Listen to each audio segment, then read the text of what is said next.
everyone, welcome to my channel. In today's video, I wanted to film a quick get ready with me dedicated to the new Natasha Denona Love Face palette. So I do not have the palette. I'm actually filming this basically a couple days after it was released on Look Fantastic. If you guys aren't familiar with the drama, basically people don't think it was an intentional release, or at least not intentional by the brand, because Natasha Denona hasn't actually released any footage of the palette itself. Usually she would have a lot of promo around any sort of new release, a lot of looks, a lot of videos, but in this case it just showed up on Look Fantastic and people were able to purchase it. Of course, with Natasha Denona, we never know if these leaks are actually intentional or not, because it does seem like out of all of the makeup brands, her brand for some reason is the one that always has these unintentional leaks. But in any case, I like to film these sort of dupe videos for products that I'm interested in, but either I'm not sure yet if I'll pick up, or I've decided not to pick up, but I still want to recreate a look inspired by it. And so for today's video, I have decided not to pick up the Love Face palette because it's not exactly a color story I think I'll use a lot of, but I do have a bunch of palettes in my collection that I think should allow me to create a similar look. For one, I have the original Mini Love palette from Natasha Denona. This is overall a very similar color story, and I honestly haven't gotten much use out of this palette, so today will be a good opportunity to use it again. I also have Natasha Denona's Retro palette, which has a similar romantic color story to it. I think I might be able to pick one or two shades out of this palette as well. Then we have the Glam face palette. So basically this new release is the same sort of format, but just different shades. So let's see if we can use this for any inspo. And then finally, I have Divine Rose 1 from Pat McGrath, which also has a lot of cool toned romantic shades.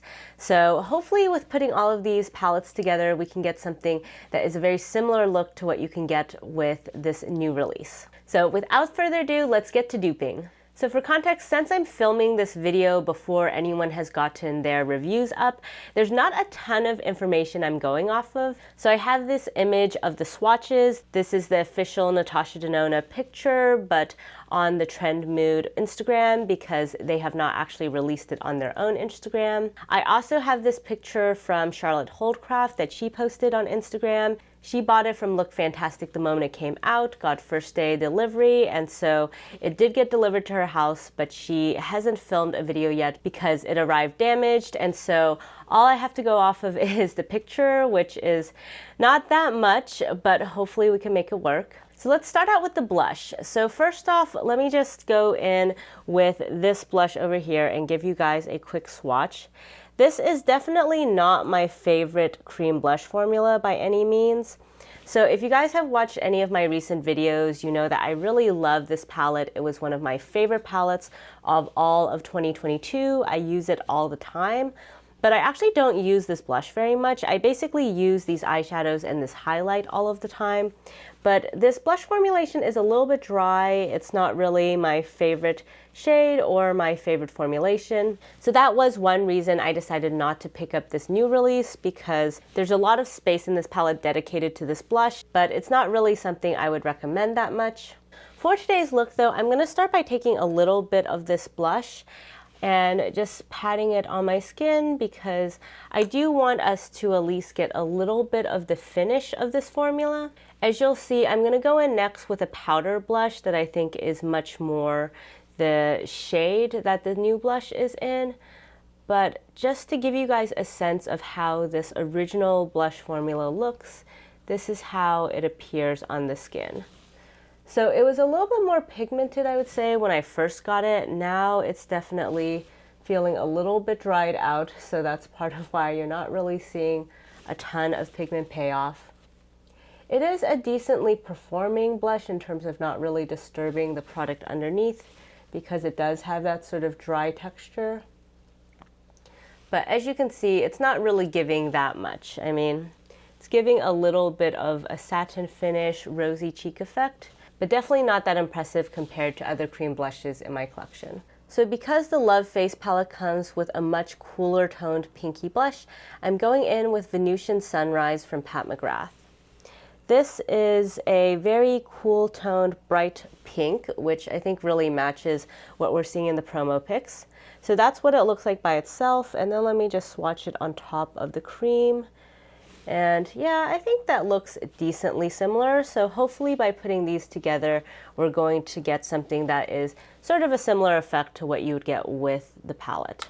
And I've actually been reaching for this Venusian Sunrise shade a lot recently because I feel like with Valentine's Day around the corner, there's been a lot of inspo that has had this sort of really light, cool toned pink. I think also the really viral Dior blush sort of helped make this sort of color really trendy. So I feel like I've been seeing a lot of brands release this sort of shade. So if you do have any new releases in this sort of shade, you probably don't need the blush from this Love collection. But there we go. I'm just going to leave it there. I think that was a really cute sort of vibrant pink on the cheeks. Looks very festive for Valentine's Day. So now let's get into the eyeshadows. So the first eyeshadow is called Esme, and this one looks to be the most unique in this palette. I don't actually know that I have a shade that's super similar to that. So first off, if we go into the Mini Love palette, we have this lighter transition shade, which is a really beautiful lavender shade.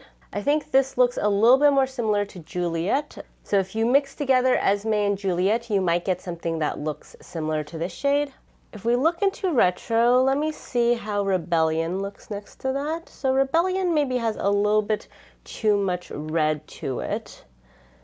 Let's go into Groove and see how that looks. Groove is definitely deeper, but yeah, I think Groove looks a lot more similar to Ico, which is the deepest shade in the new palette.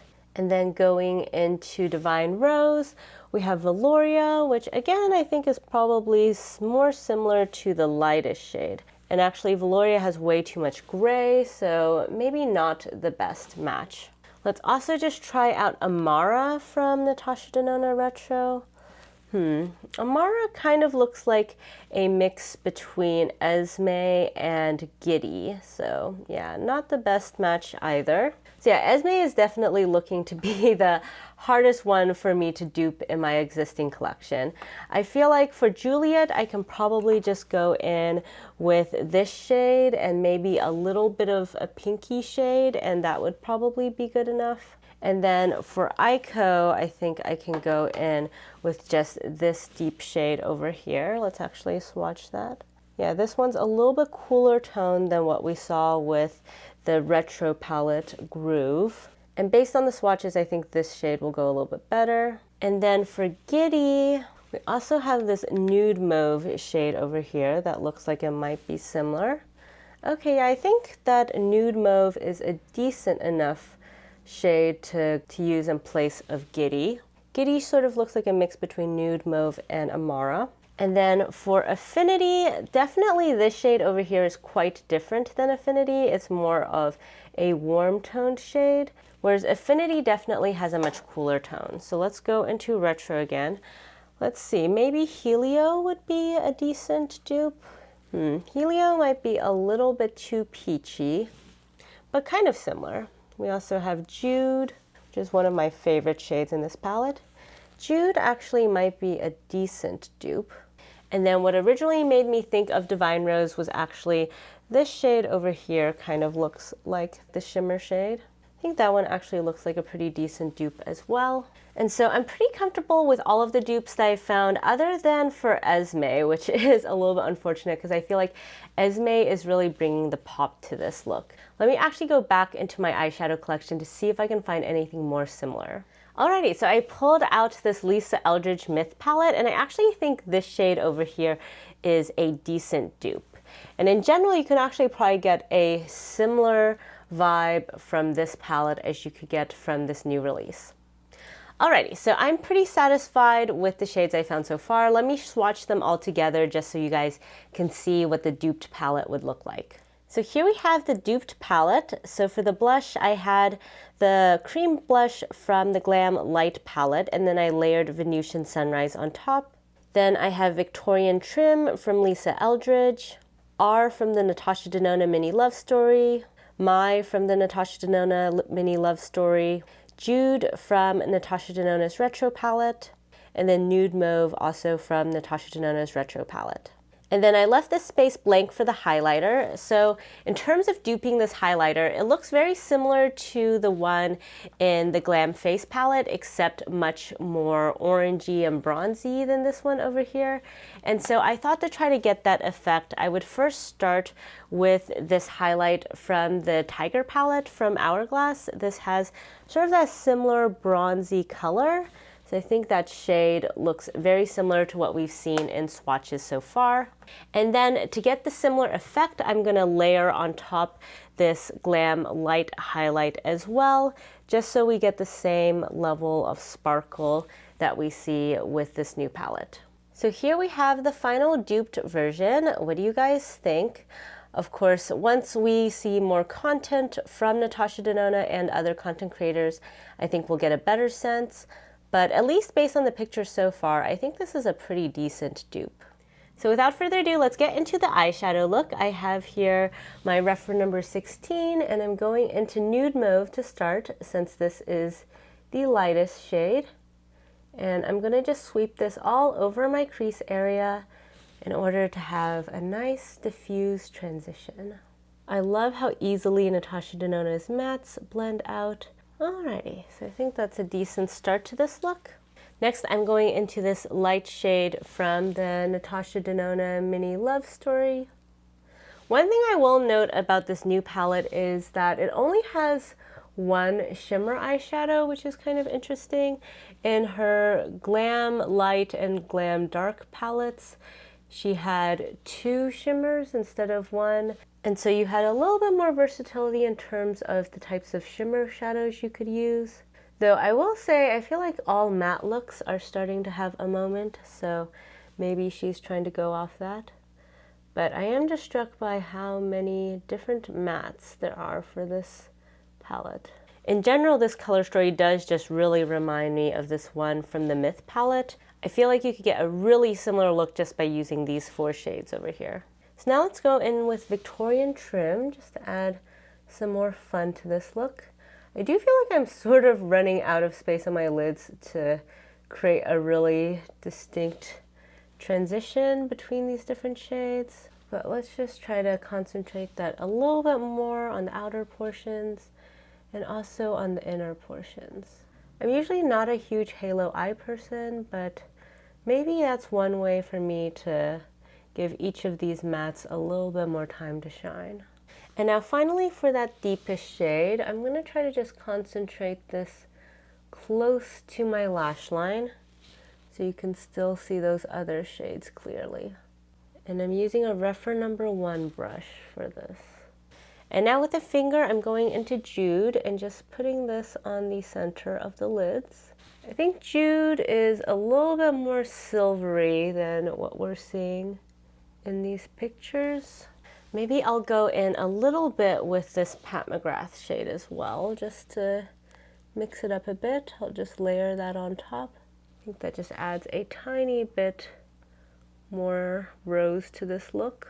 And actually, since I'm feeling extra, why don't we also go in with a tiny bit of Helio. I'm taking this on an ESUM W21 brush and just using this in the corners of the existing shimmers just to help them blend in a little bit better.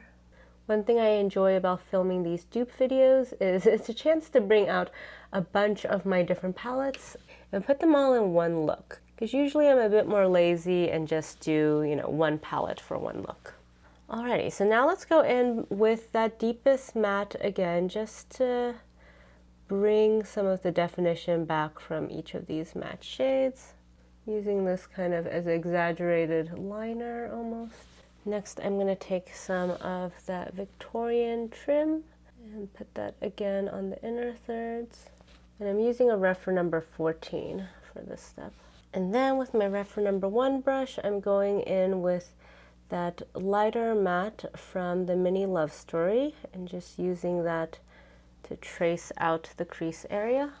And then finally going back in with a little bit of nude mauve on my reference number 16. Just going to run this along the outside of the look just to zhuzh out any harsh edges. So now I'm going to mimic what I did on the top with my lower lash line. So with my reference number 13, I'm first going into nude mauve and just sweeping this generously all along the lower lash line. I actually didn't put on any concealer today. I just have my Jung Mool Cushion foundation on. And so this should help cover up some of those dark circles. And then with my reference number 2, I'm going into that deepest matte and really concentrating that on the outer portion of my lower lash line. Bring in a little smoke.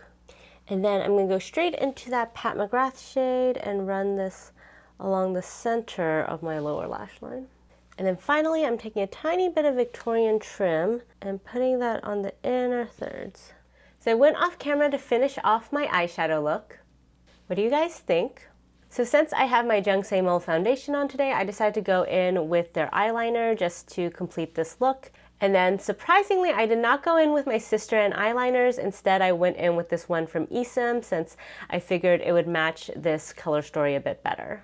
So to finish off this look, let's go in with the highlighter. So first on my ABH highlight brush, I'm taking some of this Hourglass highlighter and just putting that lightly on my cheeks. This is a really pretty shade that I think works for a wide variety of skin tones. And then even though that is definitely enough shine for me, I'm going to also just go in with this highlighter from the Glam face palette just to make sure we have the full effect. So that definitely added some more shine and sparkle to this look. And then finally, I'm going to take a little bit of this highlighter as well on my inner corner and brow bone area. And there we go. Here we have the final look. Overall, I'm pretty pleased with this look. I think it's a really sweet, romantic look that is perfect for Valentine's Day. And I think I was overall able to find pretty good dupes in my existing collection, which has definitely helped with my FOMO about this release. Even though I ended up using 4 different eyeshadow palettes to dupe this, I think you could get a very similar eye look to this by just using 2 or even just 1 of the palettes that I pulled out. Especially, I think this Myth palette from Lisa Eldridge really has very, very similar vibes. And so if this is the color story you're going for and you have this palette, or if you have like the mini love story, I think on the eyes, once everything's mixed together, it's overall a very similar look. I would love to hear in the comments though what you guys think about this release. Will you be picking it up? What do you think about this sort of look or color story? And also in general, how do you guys feel about these sorts of dupe videos? Do you find these types of videos helpful for figuring out whether you want to buy a certain release or reminding you of potential dupes in your own collection? Definitely let me know in the comments below. Personally, the reason I film these videos is I figure that a lot of times what's helpful with makeup reviews is really breaking down the product shade by shade, formula by formula, and hopefully this way I can give you guys that sort of experience even though I don't have the palette itself. And also especially for any of you who are on low buys or no buys, hopefully this is helpful for you to feel less FOMO about some of the new releases, because at the end of the day, most color stories have been done before and you can find similar things in existing makeup. So I hope this video was helpful for some of you. So that's it for today's video. If you guys like this video, please give it a thumbs up, and if you haven't already, please subscribe to my channel. Thank you all so much for joining me today, and I'll catch you next time. Bye!